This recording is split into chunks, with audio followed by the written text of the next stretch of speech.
Good evening, sir. How are you? Good evening. I'm doing good. How are you? I'm doing good, sir. Your journey is truly inspiring and motivating, sir. Despite many failures and setbacks, you didn't give up. So that is the real motivation for all of us, for all candidates. Sir, my topic of discussion would basically be on CSAT. Like, you have qualified many banking exams like RBI, SBI, which are actually tough to qualify, and also like coming from engineering background like IIT. So I think you're the correct person indeed to talk on CSAT. So, sir, please Yeah, guide us. yeah, sure, sure. Yeah, as you have told that, after clearing my this after my graduation, I I went to SBI as a PO. Then after that, I joined RBI as a manager, and during the same period, I was preparing for UPSC. So more or less, banking exams also have that pattern of comprehension, qualitative aptitude, and logical reasoning and all. So uh, before directly coming on to CSAT, I'll I would want all your aspirants, all your viewers to understand the CSAT pattern first. I mean, they should keep in mind that what they are trying to achieve when they are sitting in those 2 hours during the exam. So the main thing is that there are 80 questions in CSAT paper, and CSAT paper is qualifying in nature. So more or less, you have to correct 27 questions to score those. 27, 54, 67.5 marks. 27, 28 questions you have to score. After negative marking, you have to do 27, 28 questions correct. सो पहली चीज जो मैं बोलना चाहूंगा, जो भी आपके aspirants हैं, जो भी व्यूअर्स हैं, कि दिमाग में ये सोच के नहीं चलना है कि मैं पूरे के पूरे ही सही करूंगा या मतलब पूरा का पूरा पेपर करना है, मेरे को उस तरीके से नहीं करना है. The mindset in GS paper one is different, Right. and CSAT paper you have to keep a different mindset. You have to focus first on clearing 28 questions. तो तो हमको इस चीज में थोड़ा पैनिक नहीं करना है कि हाँ भाई 20 क्वेश्चन मेरे को नहीं आ रहा है तो मैं डर जाऊं पेपर वाले पोर्शन में कि 60 क्वेश्चन बच रहा है कि यार. लेकिन जीएस वाले पेपर में अगर ऐसा हो कि 20 क्वेश्चन नहीं आ रहा है तो वो पैनिक वाली सिचुएशन हो जाती है. यहाँ पे अगर आपको 20-25 सवाल नहीं भी आ रहे हैं तो डरने की कोई जरूरत नहीं है. 30 सवाल भी नहीं आ रहे हैं, उसके बाद भी आपके पास से 50 सवाल बच रहे हैं. तो उसके अंदर अगर आपका मतलब इतना सही है कि आप 30-35 सवाल आप अपने इस स्ट्रेटेजी के साथ में तैयारी करके गए हैं, 30-35 सवाल में आप कॉन्फिडेंट हैं, तो दैट शुड बी एनफ. मतलब ये प्राइमरी मैसेज है मेरा आपके एस्पिरेंट्स के लिए. बाकी you can ask specific questions that I handle. Yes, sir. I have a set of questions specifically. Like, what is the correct approach to attempt CSAT paper? The first thing that I have already told you that the mindset has to be that you have to correct like 30 questions. Now the correct approach will be to identify your strength and weaknesses. I mean, some students are good in logical reasoning, some students are good in quantitative aptitude, and some students are good in comprehension. uh, Coming to my example that मैं sure था कि मतलब maths या उस तरीके का कोई भी क्वेश्चन आएगा तो मैं कर लूंगा, उसमें मेरे को कोई दिक्कत वाली बात नहीं है और मैं आराम से क्लियर कर लूंगा उसको. तो मैं लॉजिकल और उसी साथ में लॉजिकल जो भी द कम्प्रीहेंशन वाला part, I was like not 100% sure कि how would I be able to handle that particular portion, because little subjectivity is there in that part. In maths and logical reasoning question, there is no subjectivity. If you have reached the correct answer, the answer is correct. You can be 100% sure that this is my answer and I can be confident about it that this is right. Whereas there is little subjectivity in comprehensive question. So first thing will be to identify your strength and weakness, in which portion of the CSAT paper you are good. And the best way to do that will be attempting the last year question papers. All the viewers have to religiously sit for 2 hours and try to solve that question paper in 2 hours, and then analyze in detail ki you have spent 2 hours in solving the paper and spend 2 hours more to analyze the thing कि हाँ कहाँ पे गलती हो रही है, कहाँ पे नहीं हो रही है, किसको ज्यादा टाइम लग रहा है, किस सवाल को करने में कम टाइम लग रहा है. इस तरीके से अगर आप करेंगे, अभी तो 2013 के टाइम से सीसेट आ चुका है, 10 पेपर तो आराम से हो ही गए हैं। तो that is I mean good enough sample space कि मतलब आप किस तरीके से अप्रोच करना चाहिए। बाकी मार्केट में there I mean sample papers की तो कोई कमी नहीं है, तो that approach I suggest to aspirants. And so, like, how to master comprehension passages? Like, there are short passages, long passages. So, क्या अप्रोच रखें? पहले शॉर्ट पैसेजेस Yes. करने चाहिए या फिर लॉन्ग पैसेजेस? कैसे इसको एनालाइज कर सकते हैं हम? ठीक है।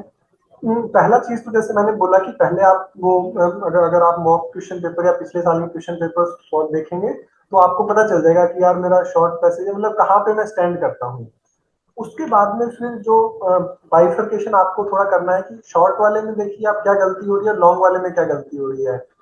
और यहाँ पे थोड़ा टाइम का भी इशू आ जाता है कि मान लो एक लंबा पैसेज है, उसके अंदर 3 सवाल है, एक शॉर्ट पैसेज है उसके अंदर एक ही सवाल है, और पैसेज चाहे लंबा हो लेकिन once we have gone through that we get the essence of that, तो उसको मतलब बार बार पढ़ने में हमको समझ में मतलब ऐसा नहीं हुआ कि उसको दोबारा पढ़ने का जरूरत पड़ेगा, या इस तरीके से हमको एसेंस समझ में आ गया है तो हम वो तीनों क्वेश्चन कंफर्टेबली हैंडल कर सकते हैं। एट द सेम टाइम अगर शॉर्ट पैसेज आप हैंडल करना की तरफ जा रहे हैं, उसका कंटेंट में भी छोटा हो लेकिन आपको 3 डिफरेंट पैसेजेस को देखना पड़ेगा और तीनों में अलग अलग टाइम देना पड़ेगा कि मतलब क्या है क्या नहीं, सबका नेचर अलग अलग है। तो पहला तो ये बात है। दूसरा, एवरी स्टूडेंट और एवरी एस्पिरेंट इज डिफरेंट, और आई मीन कंप्रीहेंशन के भी आई थिंक 20-25 सवाल तो आते ही है। हाँ, I am not aware about the exact pattern अभी, मैं गेस कर रहा हूँ कि 30, 20-25 सवाल कंप्रीहेंशन के। हाँ। 50, 50। एंड उसके अंदर शॉर्ट पैसेजेस काफी तरीके के होंगे, लॉन्ग होंगे। अब देखिए जो पैसेज का कंटेंट होता है वो डिफरेंट होता है हर किसी का।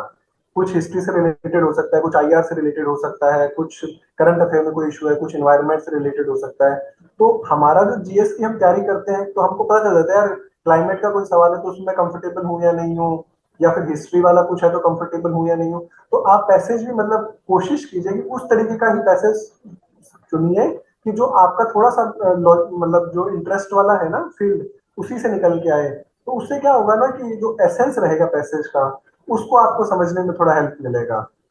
And बाकी हम कहने को बोल सकते हैं कि एवरी पैसेज इज डिफरेंट, लेकिन कुछ तो कंटेंट रहता है ना उसका कि हाँ अंडरलाइन थीम क्या होती है, उस तरीके की चीजें हैं। तो बेटर रहेगा जिसमें आप कंफर्टेबल हैं वो पैसेज चूज कीजिए। अगर ऐसा कोई पैसेज नहीं है तो फिर सब पैसेजेस बराबर है, फिर तो आपका जो डिसीजन है उन एग्जाम के 2 आवर्स के अंदर वो क्रूशियल रहता है। So, like, what is the right way to practice mocks and previous year? Like, which is more beneficial? Beneficial no doubt will be previous year question paper. Hmm. उसके बाद में once you are done with them you can touch the mock papers.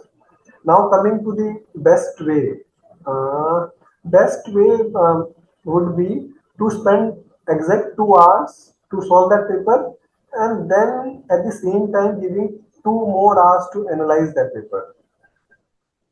Analyse आप करेंगे तो उसको मतलब मोटा मोटी ऐसे एनालाइज नहीं करना कि भाई 50 सही है ये गलत है इतने नंबर आ गए, ये तो अलग बात हुआ।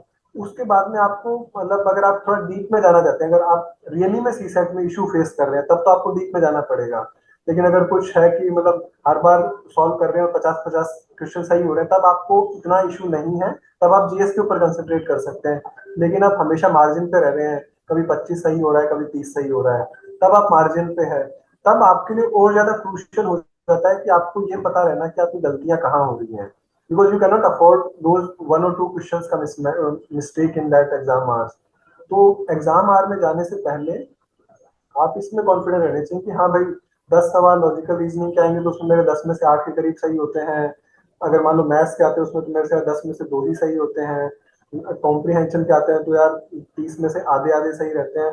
तो अगर आपके दिमाग में वो पिक्चर क्लियर रहेगी तो वो आपके दिमाग में वो 80 क्वेश्चंस रहेंगे, उसका पिक्चर भी उसी तरीके से बनेगा।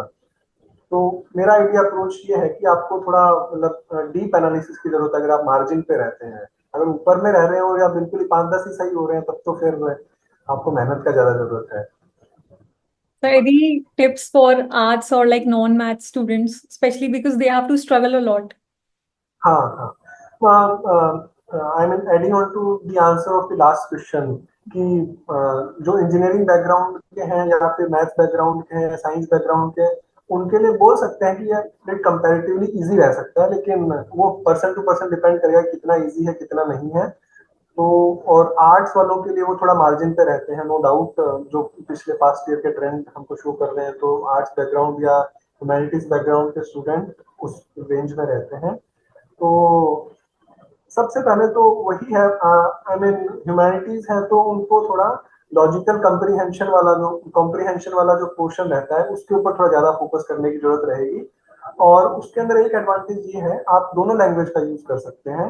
हिंदी में भी उसका वो ट्रांसलेशन रहता है और इंग्लिश में भी रहता है। अगर आप हिंदी मीडियम के हैं और कुछ क्लिष्ट हिंदी के शब्द हैं तो आप इंग्लिश ट्रांसलेशन का यूज कर सकते हो, और इंग्लिश के हैं और आपको थोड़ा सही सिंपल भाषा में मतलब जानना चाहते हैं तो हिंदी वाले का यूज कर सकते हैं, दोनों का यूज कर सकते हैं। वो आपको थोड़ा इंटेलिजेंटली वहां पर देखना पड़ेगा, पहला चीज ये है। लेकिन मैं क्लियरली बताना चाहूंगा जो भी ह्यूमैनिटीज हैं और जो भी आर्ट्स बैकग्राउंड के स्टूडेंट है कि अकेले कॉम्प्रिहेंशन से काम नहीं चलेगा। कॉम्प्रिहेंशन इज वन पार्ट, उसमें आप कितना भी कॉन्फिडेंट रख लीजिए। यूपीएससी का वो पेपर ही इस तरीके का होता है कि मतलब उसमें आपका सही इंटरप्रिटेशन के बाद में भी डबल इंटरप्रिटेशन हो सकता है, कुछ भी हो सकता है, तो अकेले उससे नहीं हो पाएगा।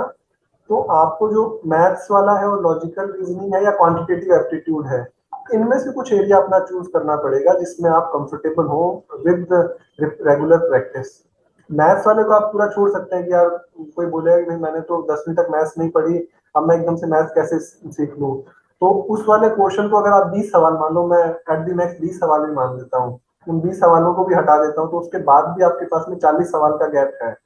और जो लॉजिकल रीजनिंग और क्वांटिटेटिव एप्टीट्यूड के सवाल आते हैं वो इस तरीके के होते हैं कि person with common general understanding या कॉमन नॉलेज उस हिसाब से वो चीजें वो कर सके, क्योंकि उसमें कंप्लीट मैथ्स नहीं रहता है। तो उसके अंदर आपको अपना लॉजिकल माइंड का यूज करके वो चीजें करनी पड़ेगी। तो मेरा I mean in brief suggestion यही रहेगा, कॉम्प्रिहेंशन पे तो आपको फोकस करना ही है, but you can not be solely dependent on comprehension part, क्योंकि आप कितना भी तो मतलब आप सोचे ना यूपीएससी का पेपर बना रहा है तो वो ऐसे तो नहीं कॉम्प्रिहेंशन नहीं देगा कि आप पूरे के पूरे ही सही कर दो।